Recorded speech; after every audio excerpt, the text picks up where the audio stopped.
So, welcome back to Enemy Action Kharkov, German solo, and it's the start of turn 5. And the first phase, it's the reserve phase. We just take units from the current turn space and place them in the reserve boxes. So let's start. The Soviets also get 2 units this turn, and yeah. Look at that. They get third tank arm, gets a very strong, very mobile unit. I wouldn't like to sit anywhere near my units, but that can't be helped, I suppose. So these were the Soviet reserves, and let me place our reserves in the reserve box. So we've got a unit from Corpus Raus, a single infantry unit, but good quality infantry one, and we've got the rest of the 48th, 3 armored units, so will be needed definitely. Third tank army is coming in strength to take Poltava, and the rest of the armored unit of 40th Corps, quite decent units. Maybe 3rd Corps will, that's nice, will help me get the situation a little bit reversed, starting from the north, cutting off Soviet supply and crippling mobile group Popov, hopefully. So yeah, that is the reserves, and let's check what's on the calendar. So in the calendar space, it's turn 5, it's February 13 to 15. The fixed artillery range is now 5. The German hand remains at 5, but we get 6 supplemental cards, so this turn 1 more, so that's yes. And we start the rules for the Soviet support. Victory conditions remain the same. We have to keep them below 24 points. They are at 22 right now. So we can't risk losing Poltava. Well, I don't know if it can be helped, but okay, we will try our best. So yeah, so it's Soviet support that starts. Okay, so this is the game turn. Let me get it here, and yeah, because we're going to be needing these numbers now for the card. It's the card preparation phase, so let me set it up. Okay, so this is the our command card display. So first, primary cards, supplemental. First we start this. Yeah, no point in having them, but face down. But okay, it's game turn 5. We get 1 supplemental card, and it is this one. Yeah, so this is not a primary, this supplemental card, so it goes there in the pile, and will be, it has the Stavka confused event, which is valid only on turns 5, 6. Well, we've got to be a little bit lucky so to get it. So first thing we do is get this card, shuffle those cards. We're going to be drawing our supplementals for these from this pile. So yeah, shuffle it. Sorry. So now we draw the supplemental cards indicated in the calendar space. So it's 6 cards. We draw 6 cards from these. 1, 2, 3, 4, 5, 6. So getting a specific card on specific ground, it's never guaranteed. So yeah, that's the 6 supplemental cards in our draw pile, and then the discarded supplemental ones from the turn. Just checking them because sometimes we make mistakes. They go here, and they will be shuffled with the other ones and be available next turn 6. So that's it, and we'll get our primary cards, and so let's shuffle them in with the other one. So we in effect we get one more card this turn. So yeah, maybe we can do something more. So the way things turned out previous turn, we were able to get one German impulse for each Soviet impulse, and we have even played one combat tactic. Well, it didn't go well, but okay. So now for this turn, if everything goes well, we expect to be able to counter every Soviet impulse with one of our own. I don't know if this is going to be enough though. So shuffle, and the hand size limit is 5. So yeah, shuffle, cut. Yeah, and I'll draw 5 cards. So it's 1, 2, 3, 4, 5. So yeah, I'm not looking at them right now because I'll then start thinking about what I'm going to do and how to do it, and the Soviets play first, and it's no point before doing the other steps, placing garrisons and stuff like that on the map. So this is my hand. We'll examine it later when it's time for our impulse. So let's get to the Soviet cards. So for the Soviet cards, the procedure is rather simple. Just get the discard pile and shuffle it, and of course we add some cards. Then game turn 2 it goes 1 card, game turn 3 goes 2 cards we added, but they don't get any more cards. That's all their cards for the rest of the game. But they're more than enough. They're 22 cards. They can get okay, it's 11 sets of 2 cards, so they could, in theory, get 11 impulses, even if, well, if they don't draw any combat tactic, they'll get 11 impulses, and some of them will be double impulses, because, in theory, every single card of them can give us an impulse, so it would be 22 impulses. Well, this does rarely. I don't think it happens because there are the events and combat tactics and stuff. So yeah, I have shuffled them, cut. So this is ready. Card preparation is over, and now it's supply. It's supply phase, I think. Yeah, if I'm not mistaken. Yes, this is supply phase, and okay,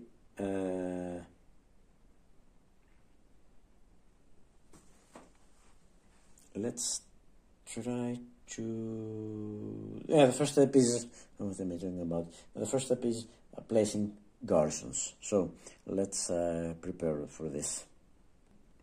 So the placement of garrisons is going to be a rather long and winding procedure. Of course, it's the second time doing it. It gets easier by the time, and well, I don't want to have a part where it's all about placing garrisons, because it's place, check, repeat, and repeat for every eligible hex in the map, on the map. Sorry. So what I'm going to do is the thing I have done in the previous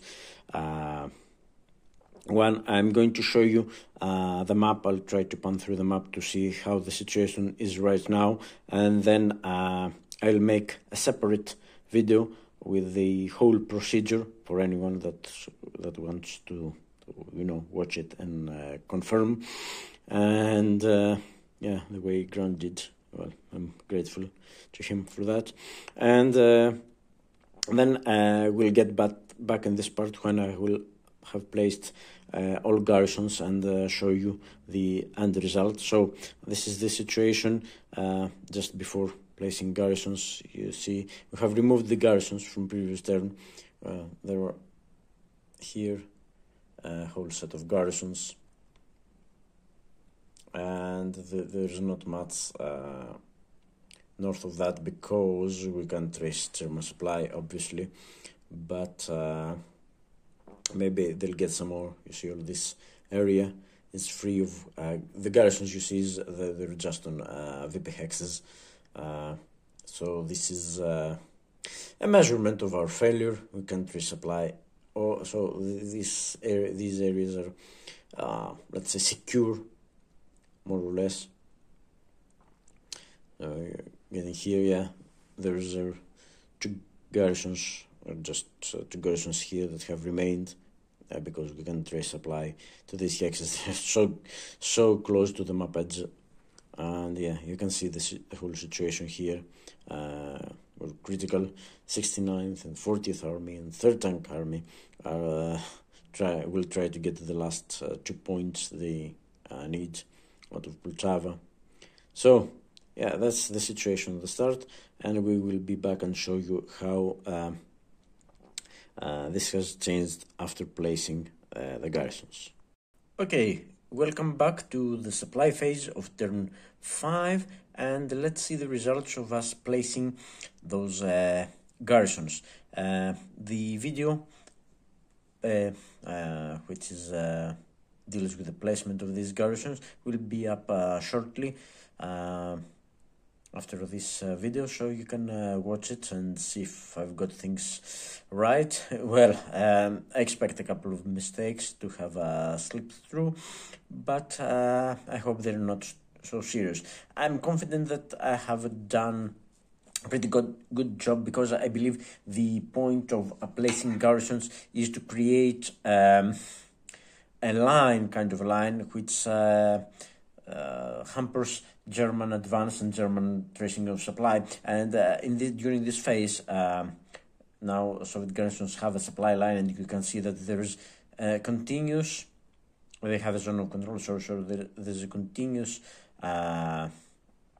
zone of control blocking during this phase German supply, and you can see how they're spaced. And when German units try to move, they will have to stop adjustment to its garrison. So it's they're kind of controlling our movement, and I think that's the purpose of these garrisons. So I think I've got it pretty much right. So the main point is that okay, VP hexes, they get a garrison no matter what, but the rest of the board gets garrisons, so they let's say they cover the front line. They don't get garrisons right in the middle, where it's behind the front, away from enemies, and enemy supply can't be traced there. So I think that's the point of placing garrisons, and I think I've done a pretty good job, hopefully not breaking anything that will prove fatal in the impulses. So that's it for the garrisons, and so let's go and determine supply. Okay, and it's time to determine supply for the units on map, and it's Germans first, yes, and then Soviet units. So we'll start, well, let's see what we've got. So let's start with the German units. These units here are okay. This is sitting on a supply head. This can trace supply, no problem. So also these units now, which are the ones that got surrounded earlier, and yeah, I had to move this unit here because they would be unable to trace supply. Whereas now with this unit, let me remind you that we can't trace supply through a zone of control unless this hex is occupied by a friendly unit. So I've created a line of units here, and they're tracing supply from here. It's 1, 2, 3, 4, 5. So all these 3 units are supplied. Same goes for this one, because of course this is not surrounded. Okay, let's move further west, and yeah, okay, these 2 units obviously can trace supply. They're, you know, just sitting on supply road supply heads, and the same goes for the units here, 3rd Corps unit and the unit in Zaporizhia can trace supply with no problems. Okay, the units also Dnipropetrovsk, they can trace supply through here or through here, no problem. And the same goes for this unit, and these units. They can trace supply. They are so close to the map edge, unfortunately, that they can trace supply. Also, our units in Poltava, let me get to Poltava. Yeah, our units in Poltava can trace supply. See, this is the supply head. They just go on. No enemy zones of control there. And of course, the Corps Rouse units in Sumy are also sitting on supply heads. These roads lead right off. Yeah, see? Yeah, there's a garrison here, but during this step, it hasn't got a zone of control, only during placement. But also, even if it had, yeah, no problem tracing supply through here. The only units that have a problem right now are, unfortunately, these surrounded units over here that were already out of supply. They are still surrounded, so unfortunately they will be isolated now, and then they will fall prey to continuous Soviet attacks until the Soviets manage to eliminate them. And of course, even if the Soviets won't do it next turn, these units will start losing one step. So and the whole of the third tank armies, yeah, I can see. Well, not I'm trying hard because 3 Soviet armies are going toward Poltava, and it will be a miracle if I manage to hold Poltava, let alone relieve those units. So no other German units, unfortunately, on map. So it's time to check for the Soviets, and I can't see any problem for the Soviets because they've got all the roads, all the crossroads. The only problem for the Soviets, they can trace supply. Every road is a supply head for them. So their only problem was, the only things we have to deal with was this unit here in the previous turn was out of supply because it was surrounded at some point. It was surrounded during supply determination phase. So this unit is now in supply because it's just, yeah, no enemy zones of control here. It traces through the map edge. But this unit now is surrounded and it can't trace supply. So their only unit that has got a problem is this one, because it is surrounded and unable, the surrounded unit is unable to trace supply unless, of course, something like this happens, trace supply through this unit. So in keeping these units in supply by moving this weak unit here, have, well, at least mobile group Popov, as it is by itself, it can't attack these units. So this unit is now out of supply. So let me get out of supply marker. So yeah, so we can attack it, and again, I mean, okay, we failed to dislodge it the first attack, but now it won't get a combat tactic, which is a little bit safer for us. Well, that's one thing we can try to do, and the other thing is to try and, well, get some reinforcements first, and then try to attack with, let's say, better odds. But we'll have to wait and see, because it's going to be the Soviet activation and the Soviet impulse first. Maybe 1 or 2 impulses they'll get out of their activation. So, okay, that was the, well, we have placed out of supply markers on the supplied units. We have placed isolated in our already isolated. You know, units were already isolated, so we don't check for surrender. And now step 4, check no, that's turn 8 onwards. Determine Soviet support line. No, turns 5 to 7, it's the Western support line. We have already shown you it's this one. And turn 7 onwards, on turn 7 we check for front objective removal. So that's it. That's the preparation phase, and now we will be back to the command phase and starting with the Soviet impulse. But I think I'll pause this video here and I'll make a separate part of it. I have decided to keep them as clean, let's say, as possible. You know, having the preparation phase all in one part, and having then the impulses, just the impulses in their own part. What I'm trying to do is get a Soviet impulse, they go first, followed by the German impulse, and this is a part. So I've got impulse 1, Soviets, impulse 1, Germans, and so on. And of course, if a Soviet impulse is quite lengthy, I cut the impulse in half, let's say, because I have tried the other way to, you know, as it goes, and mix them lengthwise, but I was not too satisfied with the result, and I'll have tried in the last parts to keep it simple: Soviet impulse, German impulse, Soviet impulse, German impulse, and make a part, or Soviet impulse, German impulse in 2 parts if need be. So that's all for now.